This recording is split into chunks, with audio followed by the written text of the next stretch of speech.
Después de 12 años de silencio, mi hija regresó con una demanda y un cúmulo de mentiras. Quería toda la herencia de su madre, así que me pintó como un padre abusivo que aterrorizaba a nuestra familia. Escuchar sus acusaciones venenosas en esa sala del tribunal casi me destruye. Pero había protegido su secreto durante demasiado tiempo. El tiempo de encubrir había terminado. La justicia exigía su precio. En el momento en que pronuncié esas dos simples palabras, vi cómo el color se drenaba de su rostro mientras el terror puro reemplazaba su sonrisa confiada. Ella pensó que tenía todas las cartas, pero había olvidado un detalle crucial. Yo sabía exactamente por qué se había fugado esa noche. Estoy agradecido de que estén aquí conmigo hoy. Antes de compartir esta desgarradora historia, por favor, comenten abajo y díganme desde dónde les está llegando mi relato. Su presencia lo es todo mientras abro estas viejas heridas. El Palacio de Justicia de la gran ciudad se sentía como una tumba esa mañana, todo mármol y ecos. Me senté en la galería observando a la mujer en la mesa del demandante, ahora de 38 años, con pómulos afilados y ojos que podían cortar el cristal. Mi hija, mi pequeña niña que solía dormirse en mi pecho durante los cuentos antes de dormir. 12 años desde que se desvaneció de nuestras vidas como el humo. El tribunal llama al caso Barrett contra Barrett, con respecto al patrimonio de Sofía Barrett, fallecida. La voz del juez cortó mis recuerdos. La abogada Amanda Hayes se levantó, muy profesional con su traje sastre. Señoría, mi clienta busca la legítima herencia de todo el patrimonio de su madre. Vi a Valeria ponerse de pie, y por un momento vi a la niña pequeña que se subía a mi regazo después de las pesadillas. Luego habló, destrozando esa ilusión. Señoría, soy la única hija sobreviviente de Sofía Barrett. Soy su única heredera, la única hija sobreviviente. Contuve el aliento. Lo dijo casualmente, como si Matías nunca hubiera existido, como si su risa nunca hubiera llenado nuestra cocina los sábados por la mañana, como si sus trofeos de béisbol no siguieran en nuestra repisa acumulando polvo como monumentos a una vida truncada. Pero además continuó Valeria, encontrando mi mirada. Mi padre no tiene derecho legal ni moral sobre los bienes de mi madre. ¿Ningún derecho moral?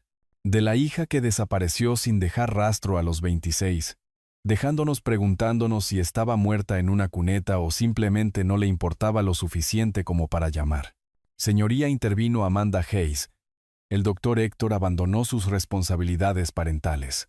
Mi clienta se vio obligada a huir del hogar familiar debido a su comportamiento. ¿Huir? Como si yo hubiera sido un monstruo en lugar de un padre que trabajaba doble turno después de que las facturas médicas comenzaron a acumularse.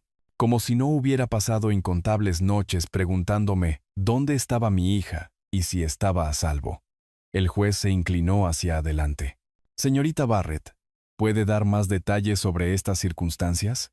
Valeria levantó la barbilla, algo parpadeando en sus ojos, que parecía satisfacción. Señoría, mi padre creó un ambiente de miedo en nuestro hogar. Él fue la razón por la que tuve que irme hace 12 años.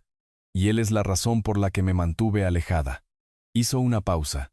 No merece ni un solo dólar de lo que mi madre trabajó para construir.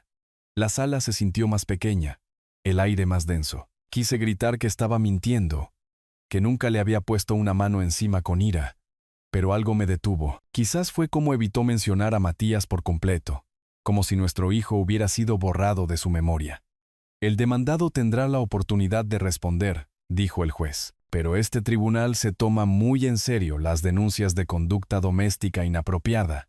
Conducta doméstica inapropiada.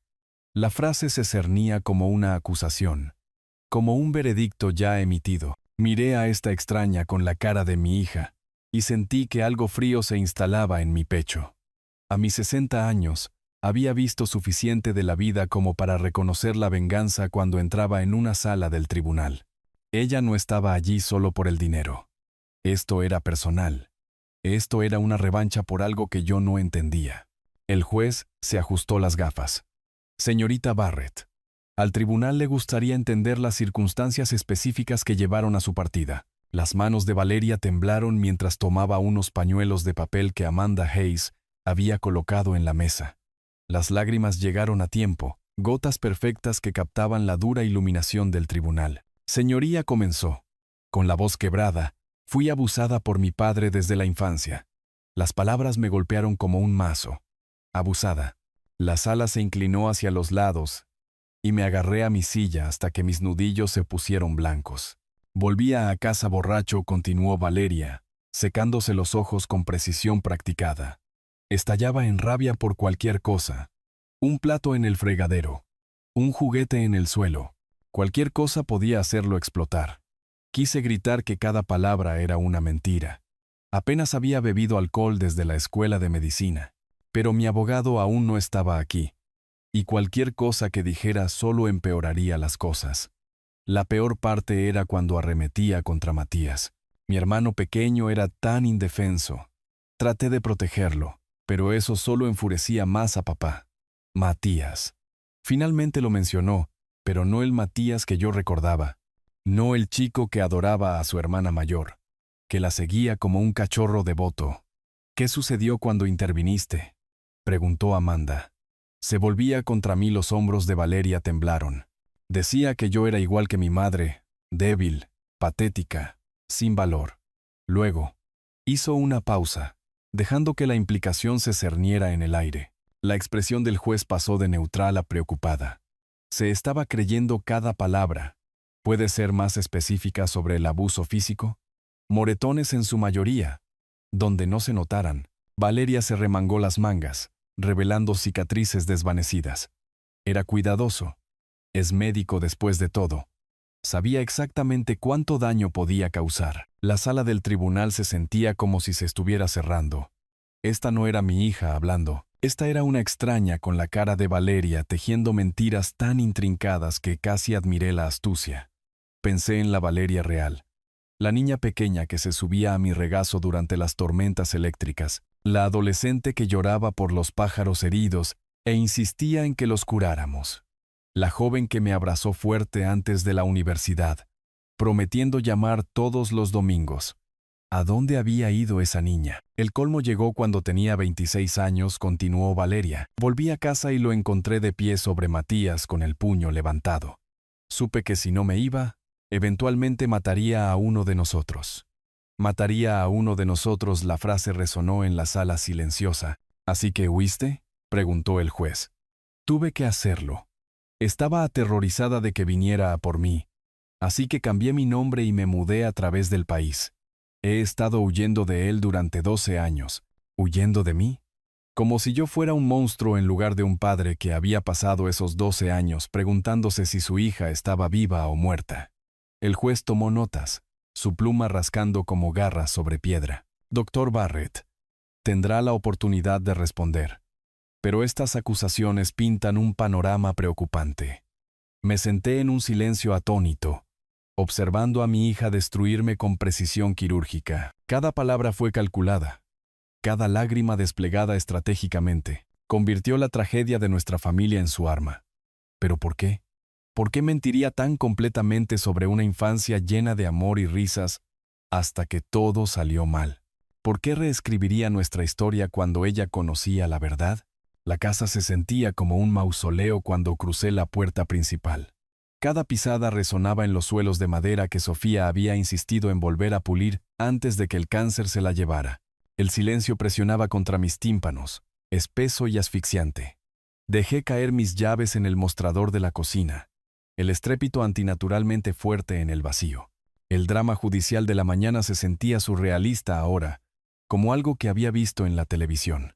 En la sala de estar, nuestras fotos familiares alineaban la repisa como santuarios de tiempos mejores. Me detuve frente a la más grande, los 4, en la graduación universitaria de Valeria. Sofía radiante en su vestido de verano amarillo. Matías apenas de 18 años sonriendo con su traje demasiado grande. Valeria con su birrete y toga. Un brazo alrededor de su madre. El otro alborotando el cabello de Matías con afecto casual. Esa chica no se parecía en nada a la mujer que había tejido mentiras en el tribunal hoy. Tomé un marco más pequeño. Matías y Valeria en la mañana de Navidad, tal vez hace 10 años. Él no podía tener más de 16. Todavía emocionado por los regalos, Valeria se reía de algo que él había dicho. Su rostro iluminado con alegría genuina. Ella siempre había sido su mayor animadora. asistiendo a cada partido de béisbol, ayudando con la tarea. La Valeria de esta foto habría muerto antes de lastimar a Matías. Entonces, ¿qué le pasó a ella? Caminé hacia la ventana que daba a nuestro patio trasero. El columpio que había construido cuando los niños eran pequeños todavía estaba allí, oxidado y cubierto de maleza. Sofía había querido que lo quitara después de la muerte de Matías. Pero yo no podía desmantelar algo que guardaba tantos recuerdos de sus risas. Mi teléfono zumbó. Número desconocido. Probablemente un reportero. Casi lo dejo ir al buzón de voz. Doctor Barrett. Soy Julio Herrera. Soy un abogado aquí en la ciudad. La voz era profunda, autoritaria, con décadas de confianza en los tribunales. Me enteré de su situación a través de colegas en el hospital. Creo que necesita representación. Me hundí en el sillón favorito de Sofía. No sé si puedo pagar. Doctor Barrett, permítame detenerlo ahí. He practicado derecho de familia durante 35 años. He visto a gente buena destruida por acusaciones falsas y a gente culpable salir libre porque tenían mejores abogados. ¿En qué categoría encaja usted? La pregunta quedó suspendida en el aire, en la creciente oscuridad de mi casa vacía, rodeado de fotografías de la familia que había perdido. La respuesta parecía obvia.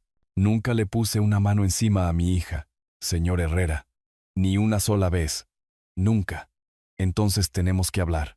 Mañana por la mañana. A las 9 en punto. Mi oficina está en la calle principal. Después de que colgó, me senté en el crepúsculo, mirando el retrato de graduación de Matías en el piano. Su sonrisa era muy parecida a la de su madre.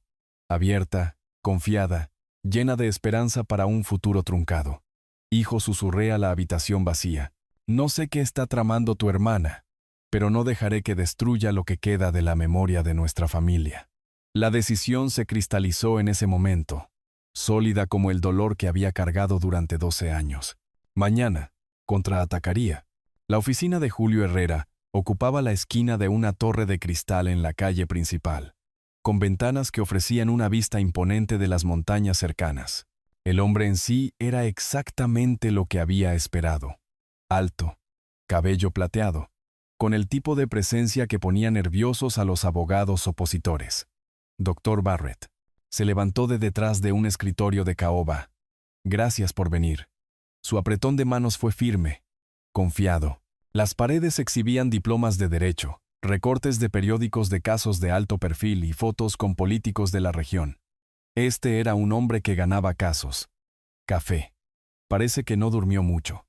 Tenía razón, había pasado la noche reviviendo la actuación de Valeria en el tribunal, tratando de entender cómo mi pequeña niña se había convertido en alguien capaz de tanta crueldad calculada. Julio sirvió café y luego tomó la silla frente a mí en lugar de quedarse detrás de su escritorio. He revisado los documentos judiciales. Las alegaciones de su hija son serias. Violencia doméstica, abuso infantil, crear miedo que la obligó a huir. Nada de eso es verdad, dije. Nunca levanté la mano contra ninguno de mis hijos. Julio estudió mi rostro con décadas de experiencia leyendo a las personas. Le creo. Pero la creencia no es evidencia, y la evidencia gana casos. Se inclinó hacia adelante. Ayúdeme a entender. Si estas alegaciones son falsas, ¿por qué las haría su propia hija? La pregunta que había estado temiendo. No lo sé, dije. Lo cual era a la vez verdadero e inadecuado. Ella desapareció hace 12 años. Sin contacto. Sin explicación. Es mucho tiempo para mantenerse alejado de la familia. Los ojos de Julio nunca abandonaron los míos. ¿Qué pasó hace 12 años que la hizo irse? La taza de café se sentía pesada en mis manos. Afuera, la ciudad se extendía debajo de nosotros como un circuito impreso. Hubo una tragedia en nuestra familia, dije con cuidado. Perdimos a Matías, mi hijo, el hermano menor de Valeria. Fue difícil para todos. ¿Cómo murió? La pregunta quedó suspendida entre nosotros como una cuchilla. La expresión de Julio era paciente pero persistente. Fue un accidente, dije finalmente. ¿Qué clase de accidente? Dejé mi taza, mis manos no del todo firmes.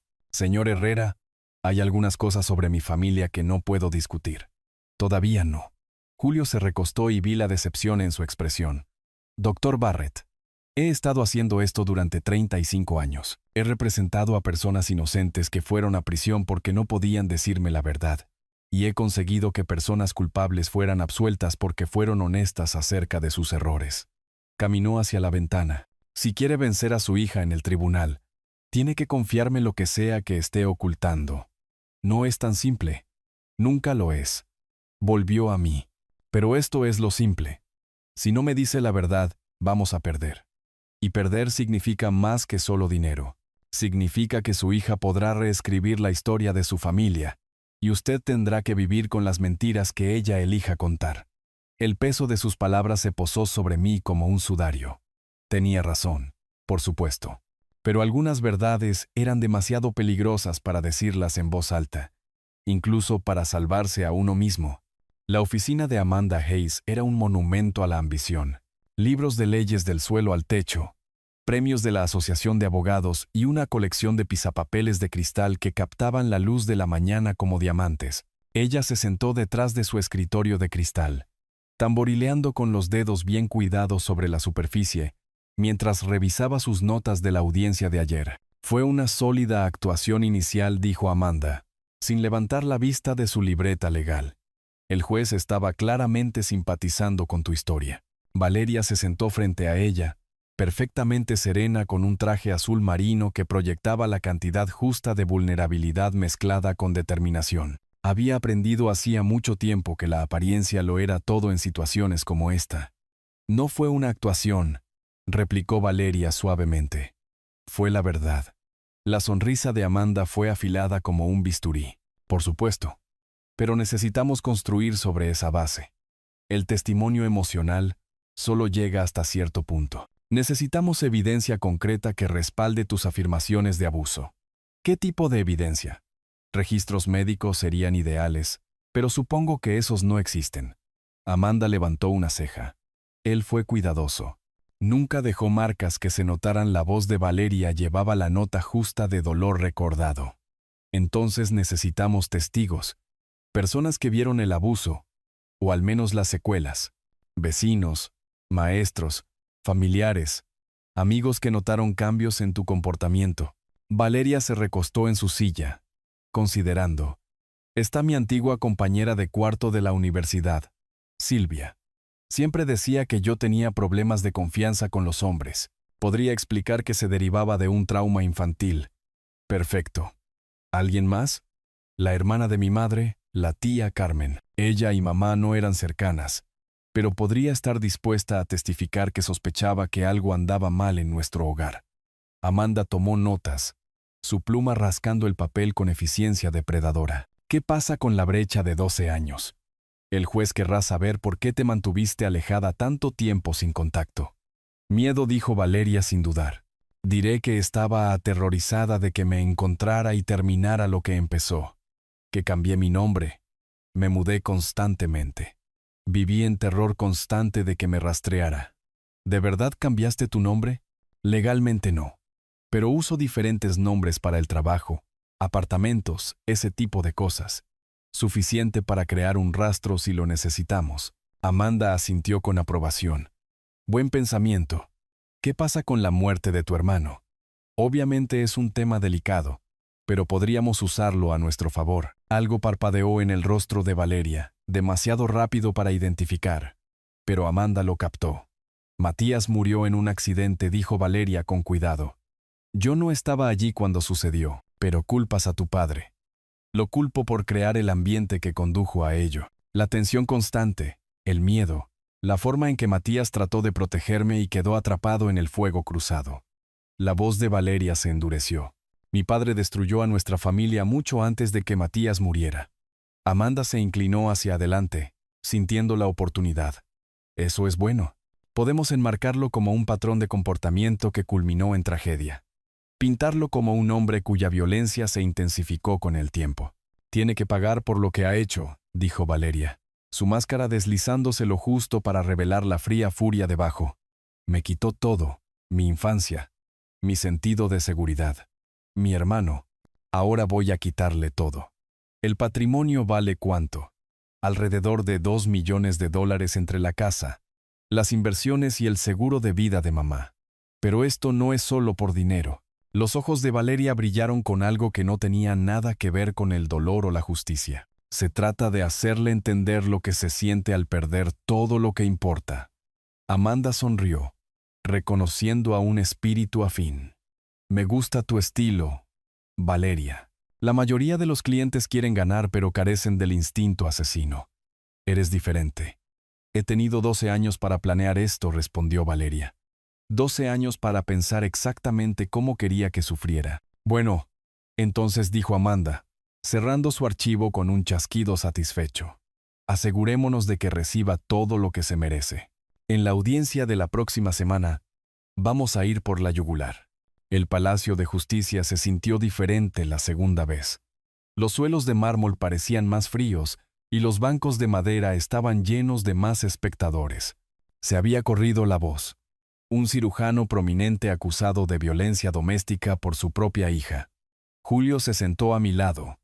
Su maletín organizado con precisión militar. Habíamos pasado la semana preparando nuestra defensa, aunque se sentía como tratar de probar un negativo. Mantente tranquilo sin importar lo que nos lancen, murmuró Julio mientras el juez tomaba asiento.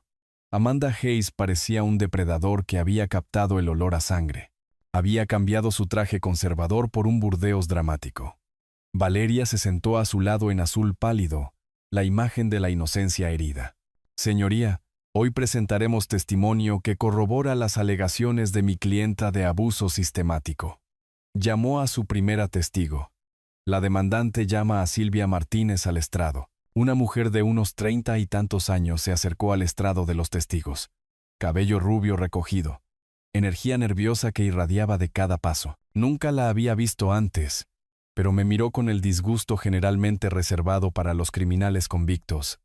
Señorita Martínez, ¿cómo conoce a la demandante? Valeria y yo fuimos compañeras de cuarto en la Universidad Estatal, desde el primer año hasta la graduación. La señorita Barrett, ¿alguna vez discutió su vida familiar? Las manos de Silvia se retorcían en su regazo. Le costaba mucho confiar en la gente, especialmente en los hombres. Se encogía si alguien levantaba la voz o se movía demasiado rápido. Mi pecho se apretó. Esta mujer estaba describiendo a alguien que yo nunca había conocido. Ciertamente no a la hija segura de sí misma que llamaba a casa todos los domingos durante la universidad. ¿Alguna vez explicó estas reacciones? Dijo que su padre tenía temperamento, que la había lastimado cuando era más joven. La voz de Silvia bajó a un susurro que llegó a todos los rincones. Me mostró cicatrices una vez, en sus brazos y espalda. Dijo que eran de cuando él había perdido el control. Julio ya estaba de pie. Objeción, señoría. Rumores. La testigo está testificando sobre sus propias observaciones, replicó Amanda. Denegada. Continúe, señorita Martínez. Silvia ganó confianza. Valeria estaba aterrorizada de volver a casa por las vacaciones. Tenía ataques de pánico antes de las visitas familiares. Siempre me pregunté por qué se mantuvo alejada después de la graduación, pero ahora lo entiendo. Se estaba protegiendo a sí misma. Quise gritar que todo era mentira. A Valeria le había encantado volver a casa por Navidad. Había ayudado a Sofía a decorar el árbol. Había enseñado a Matías a hacer galletas. Se había quedado dormida viendo películas con nosotros en Año Nuevo. Pero la sala del tribunal creyó a Silvia Martínez. Podía verlo en sus caras y en la forma en que el juez se inclinaba hacia adelante. El contrainterrogatorio de Julio fue exhaustivo, pero inútil. Silvia se mantuvo firme en su historia con una consistencia ensayada. Cuando Amanda llamó a la tía Carmen de Valeria a testificar sobre moretones sospechosos, sentí que el caso se me escapaba de las manos. Señoría, concluyó Amanda, el patrón es claro. El doctor Barrett creó un ambiente de miedo que obligó a su hija a huir. La evidencia habla por sí misma. El juez se quitó las gafas, limpiándolas con cuidado deliberado. Cuando levantó la vista, su expresión se había endurecido. Señor Ellison, espero que la defensa de su cliente sea más convincente que lo que he visto hasta ahora. Basado en el testimonio de hoy, me inclino a creer la versión de los hechos de la demandante. Las palabras golpearon como un impacto físico. Me inclino a creer, el caso no había terminado, pero la sentencia estaba escrita en la pared. Julio me apretó el hombro cuando el tribunal recesó, pero apenas lo sentí. A nuestro alrededor, los espectadores salieron con el aire satisfecho de la gente que había presenciado la justicia en acción. No tenían idea de que acababan de ver una actuación elaborada diseñada para destruir a un hombre inocente. Por primera vez desde que comenzó esta pesadilla, me pregunté si contraatacar había sido un error. La oficina de Julio se sentía como una sala de guerra después de una derrota devastadora. Escritos legales esparcidos por su escritorio. Tazas de café vacías marcando las horas que habíamos pasado diseccionando el desastre de hoy. Nos tomaron por sorpresa, dijo Julio, aflojándose la corbata. Silvia Martínez fue entrenada al milímetro. Cada pausa, cada lágrima, todo fue coreografiado. Me desplomé en la silla de cuero, sintiendo cada uno de mis 60 años. Pero no hay forma de probar eso, ¿verdad? No sin saber lo que realmente sucedió hace 12 años. Julio me miró fijamente con una mirada que probablemente había roto a innumerables testigos. ¿Qué estás ocultando? La pregunta quedó suspendida entre nosotros como un arma cargada. Te dije que hubo un accidente. Tonterías. La voz de Julio cortó mis palabras. Los accidentes no hacen que las hijas desaparezcan durante 12 años. Los accidentes no convierten a los hijos amorosos en extraños vengativos que contratan abogados caros para destruir a sus padres. Caminó hacia la ventana con energía inquieta. Estás protegiendo a alguien, Héctor. Y ese alguien es la misma hija que actualmente está tratando de arruinar tu vida. Ella sigue siendo mi hija. ¿Lo es? Porque la mujer en esa sala del tribunal no está actuando como la hija de nadie. Está actuando como alguien con una conciencia culpable que ha decidido que la mejor defensa es un buen ataque. Las palabras golpearon más cerca de casa de lo que quería admitir. Había visto la astucia en los ojos de Valeria. La forma en que había orquestado cada momento para un impacto máximo. ¿Qué pasa si decir la verdad empeora todo? ¿Peor que qué? Perder todo por lo que has trabajado. Ver tu nombre arrastrado por el barro. Julio se sentó frente a mí, inclinándose hacia adelante. ¿O estás más preocupado por lo que le sucede a Valeria cuando la verdad salga a la luz? No pude responder a eso. Julio estudió mi rostro y luego jugó su última carta. ¿Qué pasa con Matías? El nombre me golpeó como un impacto físico. Julio asintió como si hubiera confirmado algo que sospechaba. Tu hijo está muerto, Héctor. Ya no puede protegerse a sí mismo. No puede defender su memoria o reputación. La voz de Julio se suavizó ligeramente. Pero tú sí puedes. La pregunta es, si amas más a tu hija viva que a tu hijo muerto. La oficina se quedó en silencio excepto por el sonido distante del tráfico. Cada día que este caso continúa. La memoria de Matías se empaña más, continuó Julio implacablemente. Hoy Valeria lo pintó como una víctima de tu violencia. Mañana, quién sabe qué historia contará. Cuando esto termine, tu hijo será recordado como una víctima de tu supuesto abuso. Eso no es justo. Nada de esto es justo, pero es la realidad. Julio recogió sus papeles. Tienes hasta la próxima audiencia para decidir qué importa más. Proteger a la hija que te está destruyendo, o defender al hijo que no puede defenderse. Me acompañó hasta el ascensor, con la mano en mi hombro, con el peso de 35 años de experiencia legal. Vete a casa, Héctor. Piensa en lo que Matías querría que hicieras. Piensa en qué clase de padre permite que la memoria de su hijo sea destruida para proteger a la persona que la destruyó en primer lugar. Las puertas del ascensor se cerraron, pero sus palabras me siguieron en la noche. Por primera vez en 12 años, me pregunté si el secreto que había guardado para proteger a Valeria en realidad estaba protegiendo a la persona equivocada por completo. La casa me recibió con su silencio familiar, pero esta noche se sintió diferente. No vacía, sino expectante, como si las paredes estuvieran conteniendo la respiración, esperando algo que llevaba 12 años gestándose. Me serví un whisky y me instalé en mi sillón. Las palabras de Julio presionaron contra mi pecho. ¿Qué clase de padre permite que la memoria de su hijo sea destruida? El retrato de graduación de Matías me devolvió la mirada desde la repisa, esa sonrisa torcida, tan parecida a la de su madre. 18 años y lleno de sueños sobre estudiar ingeniería en la Universidad Estatal, él había querido construir puentes, conectar cosas que se supone que deben estar juntas, papá. Levanté mi vaso hacia su fotografía. Lo siento, hijo. He estado conectando todas las cosas equivocadas. El whisky quemó, pero no tanto como el recuerdo de aquella última noche. Matías había estado emocionado por algo, dando vueltas por la cocina mientras Sofía preparaba la cena. Había descubierto algo importante sobre Valeria que necesitaba contarnos, pero nunca tuvimos la oportunidad de escucharlo. Tu hermana te amaba, susurré a la habitación vacía. Al menos yo pensaba que sí. Había pasado 12 años diciéndome que lo que pasó fue un accidente, que ella se fugó porque estaba asustada y de duelo. El reloj de pie dio las 11. La audiencia de mañana lo determinaría todo. No solo mi futuro financiero, sino cómo el mundo recordaba a mi familia. Caminé hacia la habitación de Matías, algo que había evitado durante meses. Sus trofeos de béisbol, la carta de aceptación universitaria todavía clavada en el tablón de anuncios, el modelo de avión a medio terminar en su escritorio. Esta noche necesitaba estar aquí. Su diario yacía en la mesita de noche donde lo había dejado aquella noche final. Nunca había tenido el coraje de leerlo antes, pero las palabras de Julio resonaron.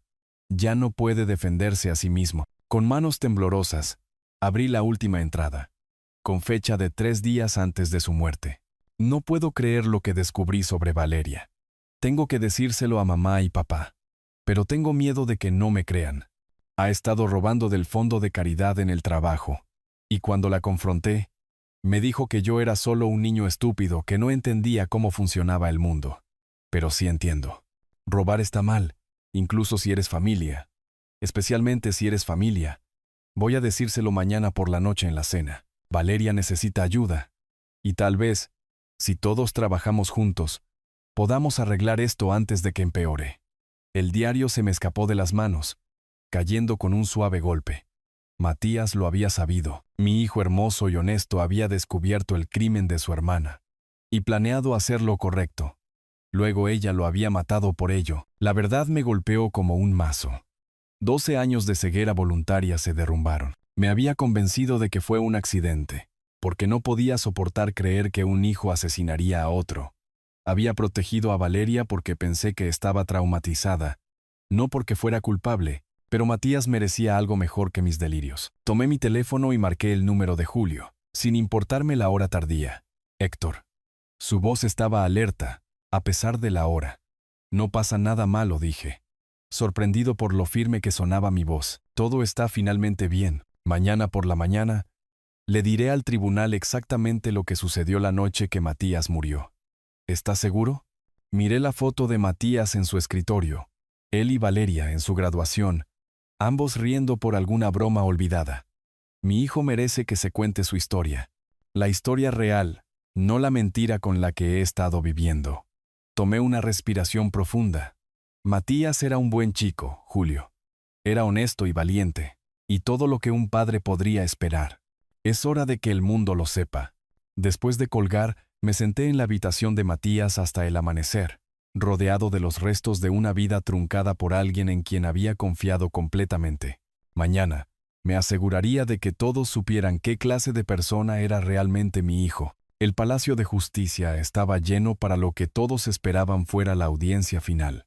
Los reporteros se alineaban en las filas de atrás, sus cámaras listas para capturar el momento en que un respetado cirujano era puesto de rodillas por el testimonio de su propia hija. Valeria se sentó en la mesa del demandante, en un vestido negro que sugería luto y resistencia en igual medida. Había elegido bien su vestuario para esta actuación final. Señoría, comenzó Amanda Hayes, mi clienta ha aguantado suficiente. La evidencia es abrumadora. El patrón de abuso del Dr. Barrett la hizo huir de su casa y contribuyó a la trágica muerte de su hermano. Pedimos al tribunal que otorgue la totalidad de los daños. Valeria se puso de pie para su declaración final. En cada centímetro la hija doliente que buscaba justicia. He vivido con miedo durante 12 años, dijo, su voz llegando a cada rincón. Miedo del hombre que se suponía que me protegería. Mi hermano Matías murió a causa de la violencia en nuestro hogar. Se giró para mirarme, pero ya no me quedaré en silencio. Matías merece justicia. Y yo también. El juez asintió solemnemente, claramente preparándose para fallar a su favor. Julio me apretó el hombro, nuestra señal. Me levanté lentamente, sintiendo el peso de 12 años levantándose de mis hombros. Señoría, tengo algo que decir. La sala se quedó en silencio.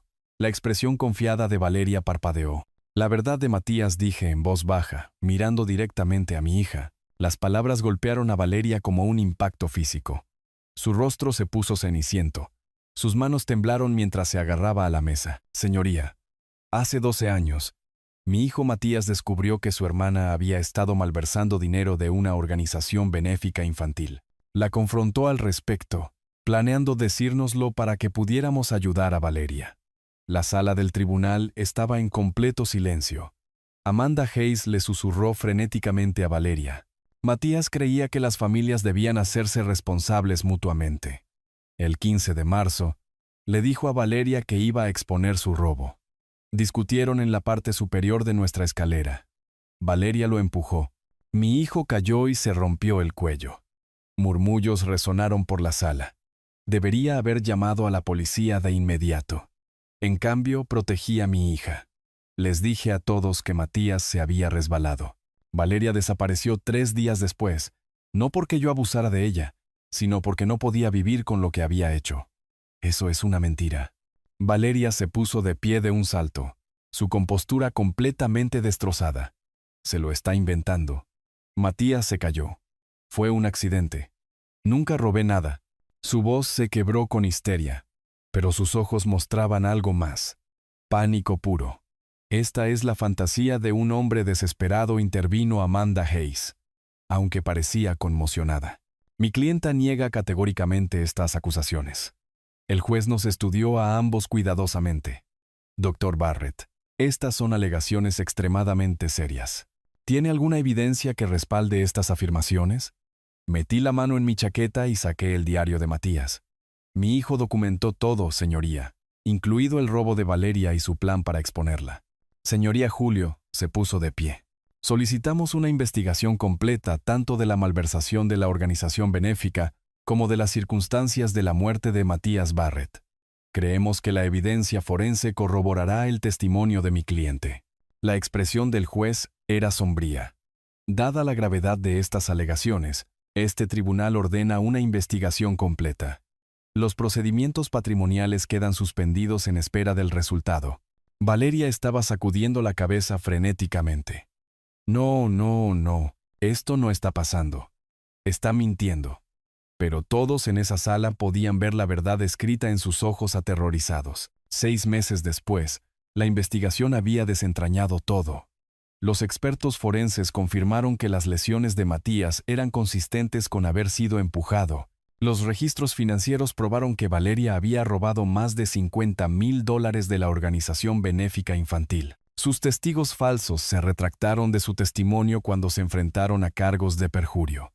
Valeria Barrett fue condenada por homicidio involuntario, malversación y perjurio. Recibió 12 años de prisión, 1 año por cada año que yo había guardado su secreto. Me paré en la tumba de Matías en una mañana fresca de otoño leyendo el titular del periódico. Hija de doctor sentenciada por muerte de hermano. La justicia tardó 12 años. Hijo, susurré, colocando flores frescas en su lápida. Pero todo el mundo sabe la verdad ahora. Todo el mundo sabe que moriste tratando de hacer lo correcto. El viento susurró a través de los robles. Y por primera vez desde aquella noche terrible, sentí que Matías finalmente podía descansar en paz. Mirando hacia atrás en mi historia ahora, me doy cuenta de cuántos errores cometí en el camino. Pensé que estaba protegiendo a mi hija al encubrir la verdad, pero en realidad estaba permitiendo su comportamiento destructivo. Durante 12 años, cargué con el peso de un secreto que nunca debió guardarse. Mi consejo para cualquiera que escuche estas historias del abuelo: no tomen las mismas decisiones que yo. Cuando alguien a quien amas hace algo mal, incluso algo terrible, la respuesta no es el silencio. La respuesta es la responsabilidad junto con el amor y el apoyo para ayudarles a enfrentar las consecuencias de sus acciones. He aprendido que Dios tiene una manera de sacar la verdad a la luz, sin importar cuán profundamente intentemos enterrarla. El diario de Matías fue su forma de asegurar que la justicia prevalecería eventualmente. A veces pensamos que estamos protegiendo a las personas al ocultar sus pecados, pero en realidad estamos impidiéndoles recibir la gracia y la redención que solo vienen a través de la confesión y el arrepentimiento genuino. Esta historia real me enseñó que el amor sin límites no es realmente amor en absoluto, es encubrimiento. El amor real significa hacer que las personas rindan cuentas por sus acciones, incluso cuando, y especialmente cuando, es doloroso. La lección más difícil de esta historia real es que el silencio ante el error no protege a nadie, solo permite que el veneno se propague. Matías murió porque no le enseñé a Valeria que las acciones tienen consecuencias. Si hubiera abordado sus problemas anteriores con honestidad e integridad, tal vez nada de esto habría sucedido. Estas historias del abuelo no son solo entretenimiento, son advertencias. Son recordatorios de que nuestras elecciones resuenan a través de las generaciones. Cada vez que elegimos la conveniencia sobre la verdad, la comodidad sobre la justicia, plantamos semillas que eventualmente darán frutos amargos. Dios nos dio el diario de Matías por una razón. Quería que la verdad emergiera no solo por mi bien, sino también por el bien de Valeria. Ella necesitaba enfrentar lo que había hecho para tener alguna posibilidad de redención real. Si estás enfrentando una situación en la que alguien a quien amas ha hecho algo mal, no sigas mi ejemplo. No lo encubras. No pongas excusas. Ámalos lo suficiente como para permitirles enfrentar las consecuencias y confía en que Dios puede obrar incluso en las circunstancias más oscuras para traer sanación y restauración. La verdad puede doler, pero las mentiras destruyen todo lo que tocan. ¿Qué piensas? ¿Alguna vez has tenido que elegir entre proteger a alguien que amas y hacer lo correcto? Comparte tus pensamientos en los comentarios a continuación. Y no olvides suscribirte para más historias reales que nos recuerdan por qué la integridad importa incluso cuando nos cuesta todo. Actualicé el sistema de seguridad de mi ático por $8,500. Cerraduras inteligentes, sensores de movimiento, cámaras por todas partes, el administrador de la propiedad. Y yo revisamos cada detalle. Infranqueable. Luego entré con mis inquilinos perfectos, un cirujano y su esposa farmacéutica, y encontré a 7 extraños viviendo dentro. Pero esto es lo que me persigue. No forzaron la entrada. No se activaron alarmas. No hubo alertas en mi teléfono. Entonces, ¿cómo entraron? ¿Y por qué mi propia hija me estaba sonriendo desde la cocina como si me hubiera estado esperando? Ay, papá, deberías haber llamado antes de venir. Comenta a continuación desde dónde estás viendo esto, porque la respuesta a cómo entró y lo que hice a continuación te sorprenderá. Y necesito saber, ¿lo habrías visto venir? Mi nombre es Guillermo Collins y tengo 58 años. Durante 3 décadas, he construido una carrera como arquitecto aquí en la costa, escalando desde las mesas de dibujo hasta ser dueño de la firma de arquitectura Collins. Hoy, diseño casas para la élite de la zona ganando alrededor de $400,000 al año. Hace 10 años, compré un ático en el edificio principal en el barrio céntrico. 2,200 pies cuadrados con vistas al mar y a las montañas. Pagué $1,100,000 por él entonces. Hoy, vale $2,400,000. Ese ático era mi santuario, lleno de muebles y arte coleccionados de todo el mundo. Cada rincón reflejaba mi trayectoria. Hace 3 años, perdí a mi esposa Mariana a causa del cáncer. Tenía 58 años, la misma edad que tengo yo ahora. Su muerte dejó un vacío que todavía estoy aprendiendo a navegar. Algunas noches, me sentaba junto a esas ventanas, viendo cómo las luces de la ciudad se difuminaban a través de lágrimas que no me permitía derramar durante el día. Mis hijos tomaron su muerte de manera diferente. Andrés, mi hijo de 32 años, siempre había sido independiente. Se fue de casa a los 18. Se pagó la escuela de arquitectura y ahora dirige su propia firma en otro estado del norte. Luego está Renata, mi hija de 35 años. Está casada con Esteban Romero, un trabajador de la construcción, y tienen 3 hijos. Elena tiene 8, Noé 6 y Lila acaba de cumplir 3. Pero luchan constantemente. 7 personas hacinadas en un apartamento de 3 dormitorios.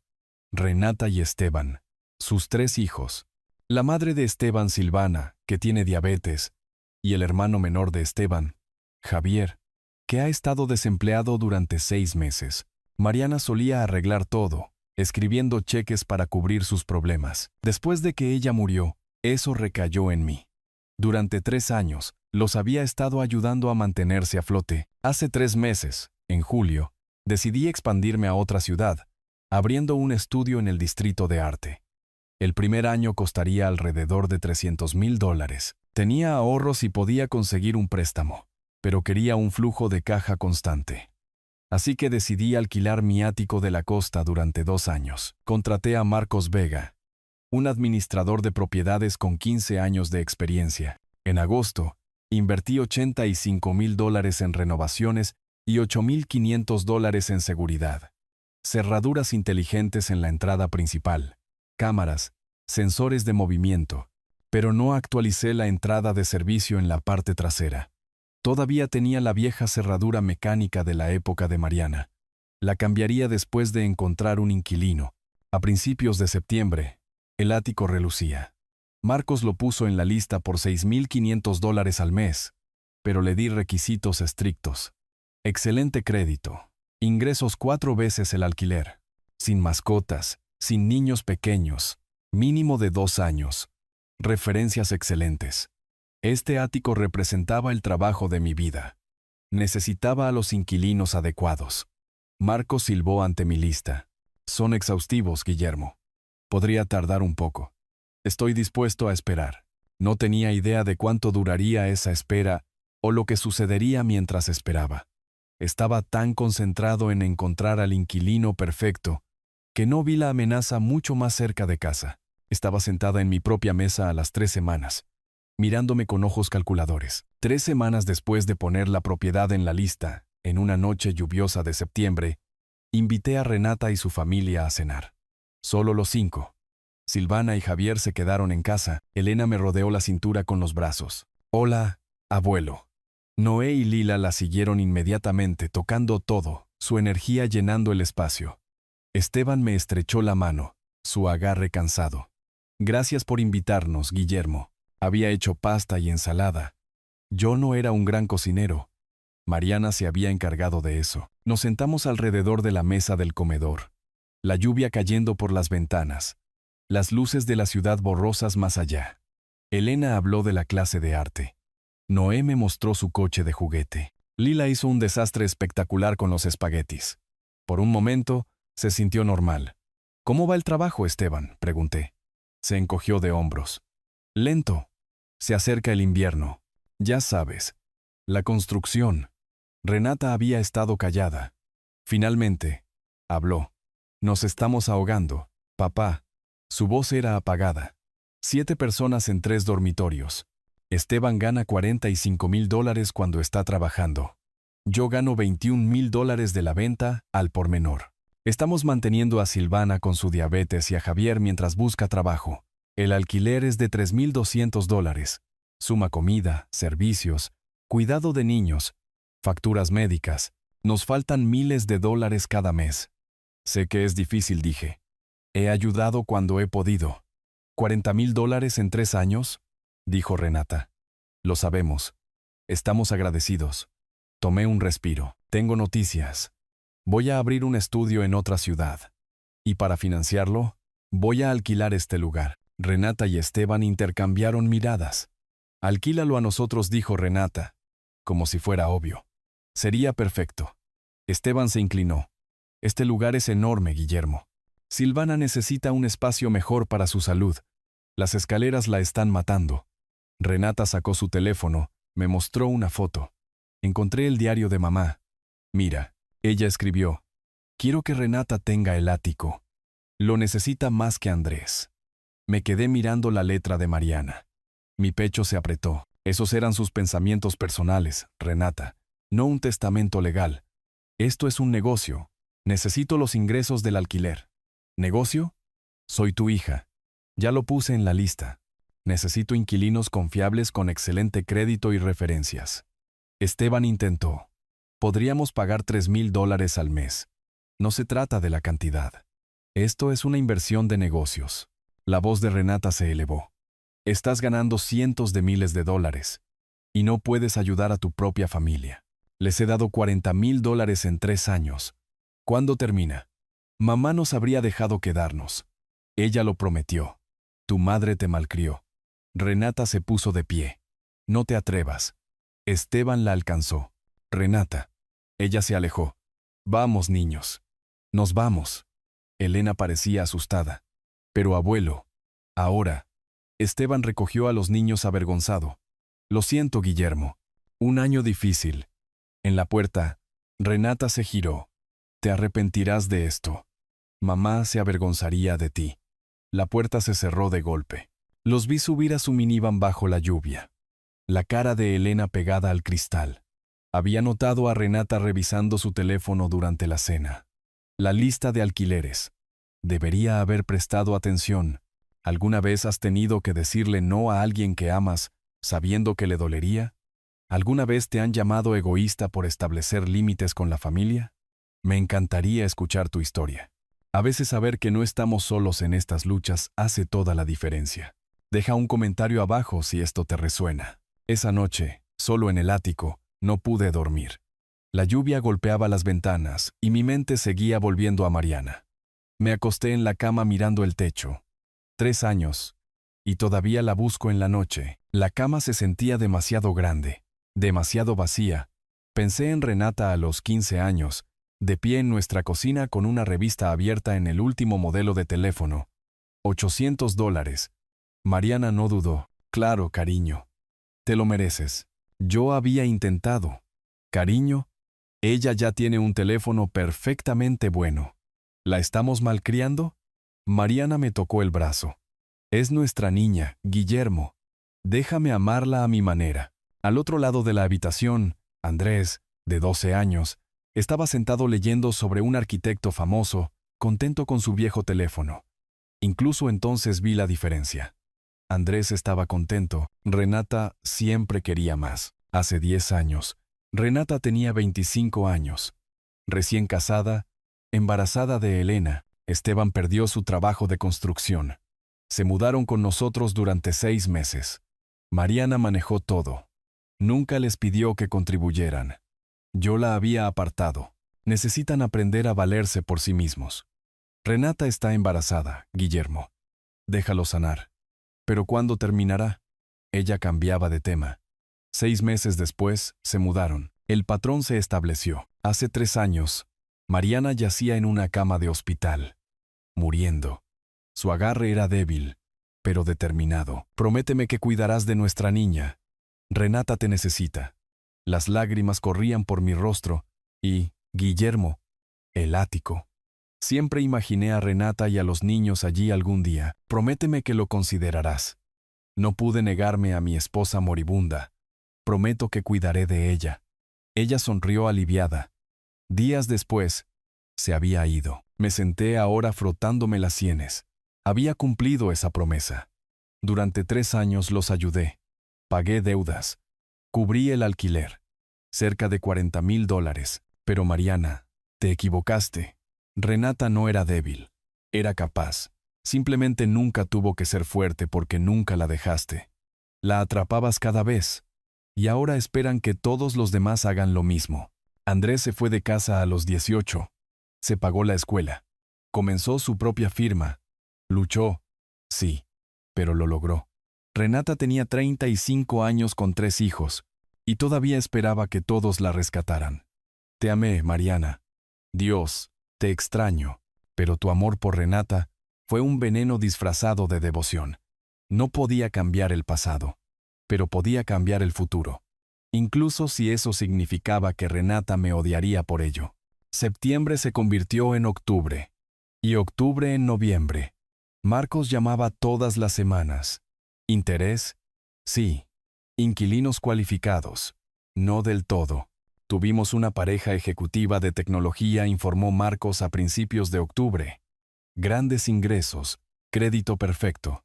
Pero tienen 2 perros grandes. ¿Sin mascotas? Hizo una pausa. Guillermo, ¿estás seguro de todos estos requisitos? Cuanto más tiempo esté vacía la propiedad, más difícil se pone. Estoy seguro, Marcos. A mediados de octubre, un médico con 3 niños pequeños aplicó. Excelentes credenciales, dispuesto a pagar por encima de lo que se pedía. pero imaginé manos pegajosas en paredes blancas. Dije que no. Esa fue probablemente nuestra mejor opción, dijo Marcos. Los inquilinos adecuados están ahí fuera. Noviembre llegó con más casi aciertos. Marcos estaba frustrando, pero me mantuve firme. Luego, en una tarde gris de noviembre, Marcos llamó emocionado. Guillermo, creo que finalmente los encontré.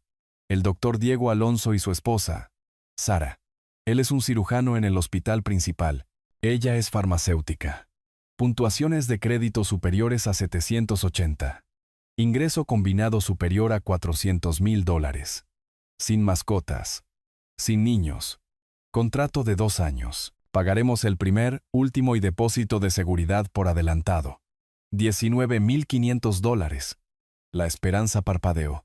Suenan perfectos. El doctor Alonso buscó tu firma en línea. Es un admirador de tu trabajo. El nudo en mi pecho se aflojó. ¿Cuándo puedo conocerlos? Vienen este fin de semana. Viernes por la tarde, 6 de diciembre, a las 2 en punto. Estaré allí. Los veo en el vestíbulo a la 1:45. Marcos dudó. Guillermo, sé que la espera ha sido frustrante, pero creo que valdrá la pena. Gracias, Marcos. Colgué con una sonrisa. Finalmente, después de casi 3 meses, las cosas estaban encajando. No tenía idea de que mientras yo había estado esperando pacientemente a los inquilinos perfectos, alguien más también había estado esperando. Observando la lista, monitoreando el contador de días en el mercado mientras subía. 30 días, 60 días, 90 días. Contando los días, planeando su movimiento. Y ella ya lo había hecho. El viernes, 6 de diciembre. Llegó con cielos despejados y optimismo cauteloso.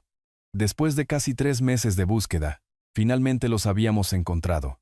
El doctor Diego y Sara Alonso, en papel, eran todo lo que había estado buscando. Llegué al edificio principal 15 minutos antes, vestido con un blazer. No se trataba solo de alquilar una propiedad. Se trataba de confiar el trabajo de mi vida a personas que lo apreciarían. Marcos llegó con los Alonso a la 1:45 en punto. El doctor Alonso era alto, de cabello plateado, distinguido. Sara era elegante, cálida. Ambos claramente exitosos. Señor Collins, dijo el doctor Alonso, estrechando mi mano. Busqué su firma en línea. Esa casa frente al mar en la zona residencial era impresionante. Gracias. Este ático es uno de mis proyectos personales. En el ascensor, Marcos explicó las comodidades. Conserje 24 horas al día, 7 días a la semana. Gimnasio. Terraza en la azotea. ¿Qué tipo de seguridad tiene el edificio?, preguntó el doctor Alonso. Sistema de última generación, dije con confianza. Cerraduras inteligentes. Cámaras. Sensores de movimiento. $8,500 en equipo. Eso es tranquilizador. Caminamos por el pasillo tranquilo hasta la unidad 2501. Este lugar significa mucho para mí, dije. Lo diseñé justo después de comenzar mi firma. Representa un hito. El doctor Alonso asintió. Lo cuidaremos excelentemente. Puse mi dedo en el escáner de la cerradura inteligente. Luz verde. Empujé la puerta para abrirla, haciéndome a un lado. Por favor, pasen. Pero mis palabras se congelaron a mitad de la frase. Lo que se extendía ante nosotros no era el santuario prístino que había dejado hace 3 meses. Esteban estaba tirado en mi sofá de cuero blanco, en una camiseta sin mangas, sin afeitar, con la barriga cervecera visible. El fútbol a todo volumen en el televisor. 3 latas de cerveza vacías estaban en mi mesa de centro de cristal italiano. Papas fritas derramadas sobre los cojines. Javier yacía en mi sillón de diseño Ames, jugando videojuegos, con auriculares, caja de pizza vacía. En el suelo. Polvo naranja de patatas fritas por todas partes. Elena y Noé jugaban en el suelo. Lego esparcido por el suelo de madera. Juguetes repartidos por mi alfombra persa. Lila corría en pañales. Su vaso antiderrames goteando leche. Chocolate untado en su cara. Corrió a mi pared blanca y la tocó. Huellas de manos marrones. Silvana estaba sentada en mi mesa del comedor, con los pies en alto, los tobillos hinchados visibles, suministros médicos esparcidos por todas partes, monitor de glucosa en sangre, frascos de pastillas, jeringas. En la cocina Renata cocinaba. El olor a cebolla y carne llenaba el aire, platos sucios apilados, bolsas de la compra en el mostrador. Dibujos de niños cubrían el refrigerador. Televisor a todo volumen. Niños hablando. Siseo de la cocina. El olor a comida cocinada, cerveza, toallitas de bebé. Vivienda. Viciada. Mis muebles habían sido movidos. Nada estaba en su sitio. Me quedé helado. Las manos todavía en el picaporte. Marcos respiró hondo. ¿Qué demonios? ¿Esto es? Dijo Sara en voz baja. ¿Estamos interrumpiendo algo? Marcos, dijo el doctor Alonso. Pensé que dijiste que la propiedad estaba vacía. Renata levantó la vista de la estufa. No parecía sorprendida. Se secó las manos casualmente y caminó hacia nosotros, sonriendo ligeramente. «Ay, papá, deberías haber llamado antes de venir». Su tono sugería que yo era el grosero. Ya nos instalamos. Esteban finalmente nos notó. Silenció el televisor y se levantó, estirándose. «Hola, Guillermo». Gran sonrisa. Se acercó, extendiendo la mano. No la tomé. «Gracias por dejarnos quedar, hombre. Este lugar es increíble». Miró a los Alonso. «Oh, hola. ¿Ustedes son amigos de Guillermo?» Silvana levantó la vista. «Guillermo, eres un buen hombre. Este lugar es perfecto para mis necesidades médicas. Mucho mejor que ese apartamento abarrotado». Javier levantó la vista por medio segundo. «Oye, Guillermo». Luego volvió a su juego. Elena levantó la vista de sus Lego. «Hola, abuelo». Siguió jugando. Noé corrió con un coche de juguete. «Abuelo, mira». Chocó contra mi pierna. Lila se acercó tambaleándose. Manos de chocolate, alcanzándome. «Arriba, arriba». Renata sacó una llave de su bolsillo. Estaba revisando las cosas de mamá la semana pasada. Encontré su vieja llave de repuesto. La de la entrada de servicio. Recuerda, la guardaba para emergencias. La levantó. La llave de mamá. Ella habría querido que la tuviéramos. Este lugar sería mío y de Andrés algún día. Lo escribió en su diario. Esteban intervino. «Sí, Guillermo. Y con Silvana tan enferma, realmente necesitábamos un lugar mejor. La familia cuida de la familia». Silvana asintió. Mariana habría querido esto. Entrada de servicio. Las palabras golpearon como agua helada. Mariana había guardado esa llave en su joyero durante años. Yo había actualizado la puerta principal con una cerradura inteligente de $2,000. Cámaras. Sensores de movimiento. Marcos y yo habíamos revisado el sistema de seguridad juntos, confiados en que era infranqueable. Pero ambos habíamos olvidado la entrada de servicio, la vieja cerradura mecánica de hace 10 años, la que no se conectaba a ningún sistema. Nuestro sistema de seguridad de $8,000 había sido burlado por una llave de $20. Habíamos puesto esta propiedad en la lista a principios de septiembre, hace casi 3 meses, y de alguna manera, en los días previos a que se lo mostrara a estos inquilinos perfectos, Renata se había mudado. 7 personas, todas sus pertenencias, equipo médico, juguetes, comestibles. El momento no podía ser coincidencia. Había estado observando, monitoreando la lista. Recordé que revisaba su teléfono durante la cena. Había estado rastreándolo, esperando el momento perfecto para atacar. Y en ese momento, viendo a mi hija de pie en mi cocina como si fuera la dueña del lugar, viendo la sonrisa despistada de Esteban, viendo la expresión de derecho de Silvana, vi mi plan cuidadosamente construido. 3 meses de búsqueda paciente. Desmoronarse. El doctor Alonso se aclaró la garganta. Y supe, incluso antes de que hablara, que los había perdido. El doctor Alonso se aclaró la garganta. El sonido cortó el caos. «Señor Collins», dijo, cortés pero firme. «Creo que ha habido cierta confusión aquí». «No, esperen. Doctor Alonso, esto es un error. Esta es mi propiedad. Se supone que no deben estar aquí». Sara se giró hacia Marcos. «Marcos, creo que deberíamos irnos». El rostro de Marcos palideció. «Doctor Alonso». «Señora Alonso, lo siento mucho. Esto es completamente inesperado. Guillermo no tenía idea. El doctor Alonso lo interrumpió. Lo entiendo. Pero claramente este no es el momento adecuado. Sara ya estaba retrocediendo hacia el ascensor. Esperaremos noticias suyas, Marcos. Cuando las cosas se resuelvan, su tono dijo que no estarían interesados. Intenté seguir. Por favor, si pudieran darme un momento. El doctor Alonso miró hacia atrás. Estaremos en contacto.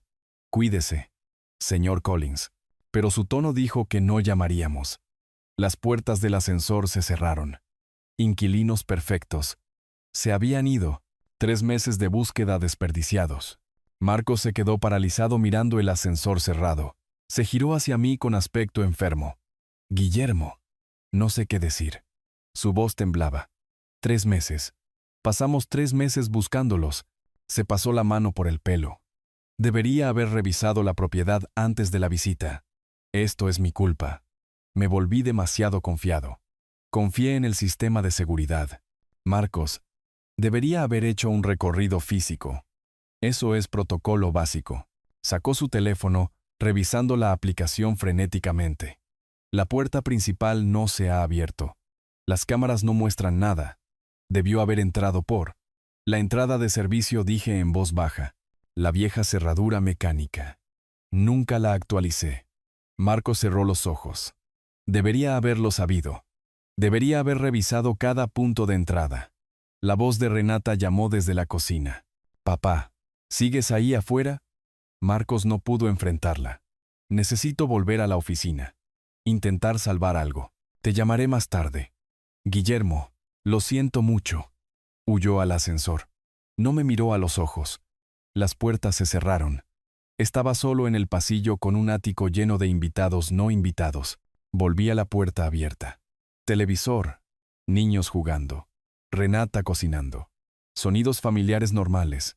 Pero esta no era su casa. Esta era mi casa. Entré y cerré la puerta. Renata estaba de vuelta en la estufa, tarareando. Esteban había quitado el silencio al televisor, cerveza en mano.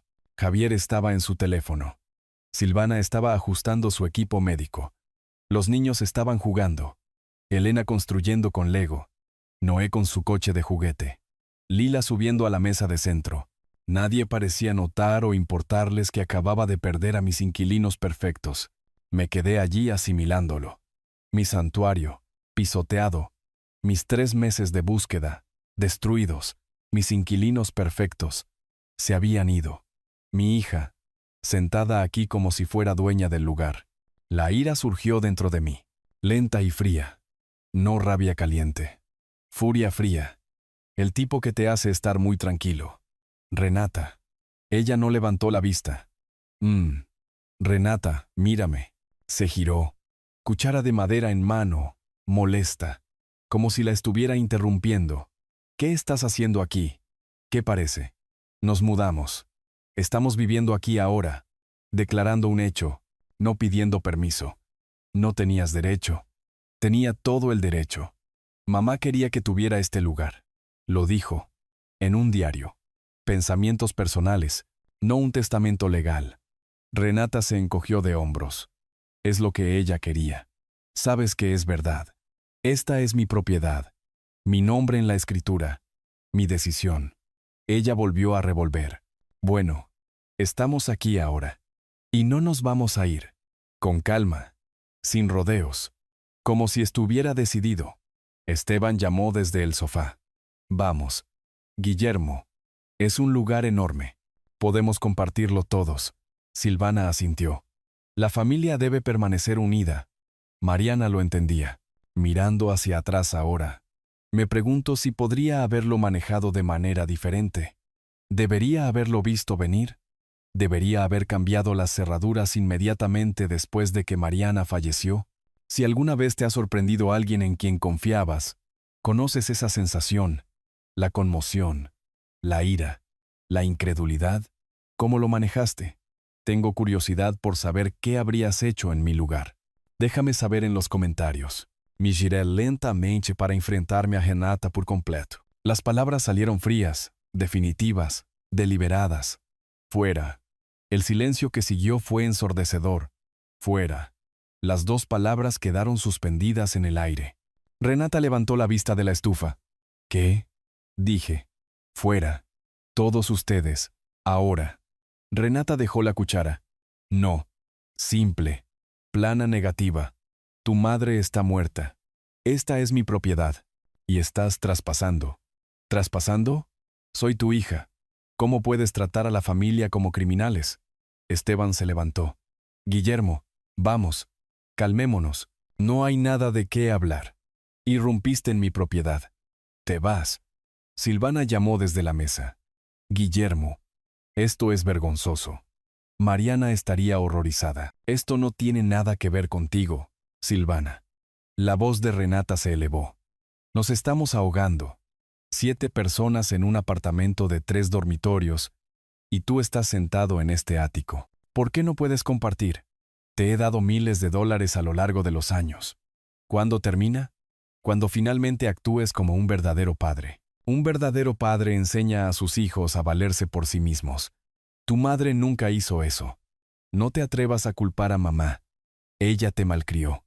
Y ahora crees que el mundo te debe todo. Renata dio un paso hacia mí, con una mueca. ¿Y qué vas a hacer? ¿Arrastrar a tu propia hija a la calle? ¿Arrastrar a la pequeña Lila fuera? Tiene 3 años. ¿Qué clase de monstruo hace eso? No voy a echarte. Renata pareció triunfante. Eso pensé. Volvió a la estufa. Así que, ¿por qué no te vas? Tienes razón. No voy a echarte. Hice una pausa. La policía lo hará. Silencio. Renata se rió nerviosamente. Estás mintiendo. Metí la mano en mi chaqueta y saqué mi teléfono inteligente. Papá, guarda el teléfono. Marqué 911. Papá, para. Renata estaba gritando. Elena y Noé levantaron la vista asustados. Noé comenzó a llorar. 911. ¿Cuál es su emergencia? Necesito informar de una entrada ilegal y allanamiento. Cuelga, por favor. Renata gritaba. Señor, ¿puede confirmar su ubicación? El edificio principal, en la calle principal de la ciudad. Esteban intervino. Guillermo, por favor, piensa en los niños. ¿Los individuos están armados o son peligrosos? No, pero se niegan a irse. Irrumpieron usando una llave vieja. ¿Cuántos individuos? 7. 2 adultos. Una anciana. 4 niños. Los agentes están siendo enviados. 10 a 15 minutos. Terminé la llamada. Renata me miró fijamente, con lágrimas en los ojos. No puedo creer que hicieras eso. No me diste otra opción. Mamá te odiaría por esto. Tal vez. Pero también se avergonzaría de en lo que te has convertido. Elena corrió hacia mí llorando, golpeando mi pecho. Te odio, abuelo. Mi corazón se rompió. Me arrodillé. Lo siento mucho, cariño. El abuelo tiene que hacer algo muy difícil. Elena lloró más fuerte. Esteban se giró hacia Renata. Renata, tenemos que empacar. Tal vez si nos vamos. No, no nos vamos a ir. Silvana agarró su teléfono. Voy a llamar a mi abogado. Miré mi reloj. 10 a 15 minutos. Esperamos. Televisor encendido. Renata llorando. Esteban paseando. Silvana en su teléfono. Javier en su juego. Niños asustados. 12 minutos pasaron. Luego un golpe. Firme. Profesional.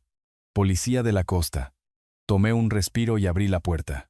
Ya no había vuelta atrás. El sargento Castillo y el oficial Díaz entraron. 2 agentes de policía. Castillo, de unos 50 años. Canas en las sienes. Díaz, de unos 30. Ojos alerta escaneando la habitación. Señor Collins. Sí. Gracias por venir. Ambos asimilaron la escena. El caos. 7 personas. Niños. Anciana. ¿Puede explicar la situación? Esta es mi propiedad. Soy el único propietario legal. Estas personas entraron sin permiso y se negaron a irse. ¿Tiene documentación? Recuperé mi carpeta. Escritura de propiedad. Licencia de conducir. Declaración de impuestos. Castillo los examinó. Todo está en orden. Esta propiedad está registrada a su nombre. Se giró hacia Renata. Señora, ¿tiene permiso para estar aquí? Renata se secó las lágrimas. Tengo una llave. Mi madre me la dio. Su madre figura en la escritura. Mi esposa falleció hace 3 años, dije. Soy el único dueño. Nunca di permiso. Díaz revisó la entrada de servicio. Cerradura vieja. Sin entrada forzada.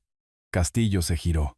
Señora, incluso con una llave sin permiso, esto es allanamiento. Necesita desalojar inmediatamente. Renata se puso de pie, desesperada. No, no nos vamos a ir. El tono de Castillo se volvió firme. Señora, si se niega, tendré que arrestarla. Renata se giró hacia mí, con lágrimas corriendo. Papá, por favor, piensa en los niños. No, Renata gritó. Te odio. Esteban la agarró del brazo. Renata, para. Renata se lo quitó de encima y empujó a los agentes. Quítense de mi camino. Castillo dio un paso adelante. Eso es obstrucción. Estás bajo arresto. Esposas. Renata luchó. No. Castillo y Díaz trabajaron juntos. Clic de las esposas. Renata sollozó. Papá, por favor. Castillo leyó los derechos Miranda. Está siendo arrestada por allanamiento criminal y obstrucción. Esteban se giró hacia los agentes. ¿Tiene que ser arrestada? Interfirió con un oficial. Elena gritó. Mami. Díaz la bloqueó suavemente. No le estamos haciendo daño. Noé lloró. Lila gimió. Renata miró hacia atrás, sollozando. Está bien, bebés. Elena corrió hacia mí, golpeando mi pecho. Te odio, abuelo. Mi corazón se rompió. Me arrodillé. Lo siento mucho, cariño. La abracé fuerte. Ella estaba temblando. Castillo se giró hacia mí. ¿Qué pasa con los niños? Su padre está aquí. Señalé a Esteban. Tú eres el padre. Esteban asintió, sosteniendo a Lila. Sí, serás responsable de ellos. Castillo miró a Silvana y Javier. ¿Los demás? La madre y el hermano de Esteban. No son mi responsabilidad. Castillo se giró hacia Esteban. Tú también necesitas desalojar. ¿A dónde se supone que vamos a ir? Toma artículos esenciales ahora. Arregla el resto más tarde. Castillo agregó. Los servicios de protección infantil podrían hacer un seguimiento. Es un procedimiento estándar. Esteban palideció. Servicios infantiles. Miré a Esteban. Lleva a los niños al apartamento de tu madre. Vuelve mañana con un camión. Esteban asintió. De acuerdo. Los agentes llevaron a Renata a la puerta. Ella miró hacia atrás. Nunca te perdonaré. La puerta se cerró. Sus sollozos se desvanecieron. Elena estaba en mis brazos, la cara enterrada en mi pecho. Te odio. Abuelo susurró. Pero sus brazos estaban envueltos con fuerza. Ella no me soltó. Yo tampoco lo hice. Lo sé, cariño. Lo sé. Ese momento, escuchar esas palabras de Elena, casi me rompe. Lo he revivido 1000 veces, preguntándome si fui un monstruo. Pero también sé que el amor no siempre es suave. A veces es firme. A veces duele. ¿Alguna vez has tenido que tomar una decisión que hirió a alguien que amabas, pero sabías que era lo correcto? ¿Cómo encontraste la fuerza para seguir adelante? Tus historias podrían ayudar a alguien más que se enfrenta a la misma elección imposible. Por favor, comparte a continuación. Todos estamos juntos en esto. Cuando la puerta se cerró, me quedé con 6 personas que no pertenecían a ese lugar. Esteban sosteniendo a Lila, Silvana mirando con dureza, Javier incómodo, Elena aferrándose a mí. Y Noé solo, agarrando su coche de juguete, sin entender por qué su mundo se había roto. Las siguientes 2 horas fueron un borrón. Me senté con Elena y Noé mientras Esteban empacaba. Silvana se sentó en silencio. Javier estaba ayudando. Elena no me miraba. Noé se acurrucó a mi lado. ¿Cuándo vuelve mami? Tu mami cometió algunos errores. Tiene que hablar con algunas personas primero. Elena me miró enojada. Tú la enviaste a la cárcel. A veces los adultos tienen que enfrentar las consecuencias.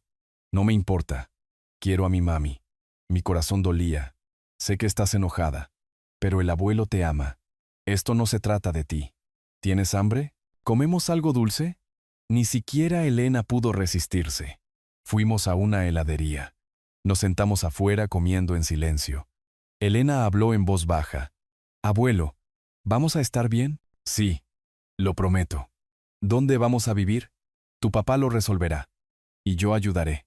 Pero no dándoles mi casa. Un pequeño paso. De vuelta en el ático, llamé a Andrés. Papá, ¿qué pasa? Mi voz se quebró. Hijo, te necesito en la costa. Es por Renata. Le expliqué todo. Renata mudándose. El desastre. Llamar al 911. El arresto. Larga pausa. Llamaste a la policía a Renata. No tuve otra opción. Papá, para. Estoy orgulloso de ti. ¿Qué? He estado esperando años a que alguien la haga responsable. Mamá nunca pudo. Le prometí a tu madre. Mamá se equivocó. Su amor por Renata era tóxico. Las lágrimas corrían por mi rostro. Acabas de hacer algo que ella nunca pudo. Dejaste que Renata enfrentara las consecuencias. Elena dijo que me odia. Hiciste lo correcto. Lo difícil, lo amoroso. No se siente amoroso. El amor real no siempre es suave. A veces te rompe el corazón. Hizo una pausa. Estaré allí en 4 horas. Alrededor de las 7:30. Gracias, hijo. Hiciste lo correcto. Aférrate a eso. Esteban vino a mí. Guillermo, lo siento. ¿A dónde irán? Silvana tiene una amiga en el pueblo cercano. Vuelve mañana con un camión. Se fueron. Finalmente solo. Examiné la entrada de servicio. La vieja cerradura. Me reí amargamente. $8,000 en seguridad derrotados por una llave de $20. Llamé a un cerrajero. Necesito que se cambien todas las cerraduras. Hoy. Llegó a las 6. Cambió todo. $2,500. Limpié mientras trabajaba. Terapéutico. Tiré todo lo que dejaron. A las 10, el ático estaba impecable. Pero se sentía diferente. Violado. Solo una propiedad ahora. El santuario se había ido. A las 7:30. Andrés llegó. Me abrazó fuerte. Me aferré a él. ¿Estás bien? He estado mejor. Trabajamos en silencio. ¿Cómo te sientes? Elena dijo que me odia. Mi voz se quebró. Andrés se sentó a mi lado. Tiene 8 años. Dale tiempo. Papá, me fui de casa porque no podía ver a mamá destruir a Renata. Cada vez que Renata fallaba, mamá la atrapaba. Renata nunca aprendió a atraparse a sí misma. Debería haberlo detenido. Amabas a mamá, pero el amor sin límites no es amor. Es veneno. Le estás enseñando a Renata a valerse por sí misma. Eso es amor real. Amor difícil. Renata te odiará por un tiempo, pero un día podría entender. Y si no lo hace, entonces esa es su elección. No puedes salvar a alguien que no quiere ser salvado. A la mañana siguiente, llamé a Marcos. Marcos, lo siento. Para Guillermo. Esto fue un fracaso mío. Debería haber inspeccionado. Te costó a los inquilinos perfectos. Va a ser más difícil ahora. Sí, podría tardar más, pero no me rendiré. Revisiones físicas antes de cada visita. Lo prometo. Mientras estaba de pie en el ático limpio con Andrés a mi lado, sentí que algo cambiaba. No era paz. Todavía no. Pero era el comienzo de la libertad. 8 semanas después, Marcos llamó. Guillermo, tengo noticias. Pareja francesa. Pierre y Emilia Rousseau. Empleados de una gran empresa tecnológica. Ingreso combinado de $450,000. Crédito excelente. Están ofreciendo $7,800 al mes. Contrato de 2 años. $23,400 por adelantado. ¿Cuándo podemos firmar? El lunes. Firmamos el lunes. $187,200 durante 2 años. Finalmente, finalicé el estudio de otra ciudad. Distrito de Arte. Abrió en marzo. Para abril. 3 proyectos en curso. El negocio crecía. 6 meses después, mi teléfono sonó. Número internacional. Elena Castillo. La hermana de Mariana. Guillermo. Soy Elena. Llamo por Renata. ¿Cómo está? Completó la desviación. Los cargos fueron desestimados. Pero la noticia se corrió. Los amigos dejaron de ayudar. Se mudó al sur de la ciudad. Apartamento más barato. Trabajando a tiempo completo en la venta al por menor. $42,000 al año. Luchando pero sobreviviendo. No más rescates. Por primera vez, se está valiendo por sí misma. ¿Qué siente por mí? Enojada. No te habla. Elena se está acercando a través de Andrés. Pero Renata, sin contacto. Tal vez nunca te perdone, pero está aprendiendo. Elena hizo una pausa. Mariana era mi hermana. La amaba. Pero se equivocó. Mariana pensó que el amor significaba protección. Pero eso es miedo. Hiciste lo que ella no pudo. Amaste a Renata lo suficiente como para dejarla caer. Las lágrimas llenaron mis ojos. Puede que algún día entienda. O puede que no. Pero hiciste lo correcto. Nos despedimos. Me senté en mi estudio de otra ciudad.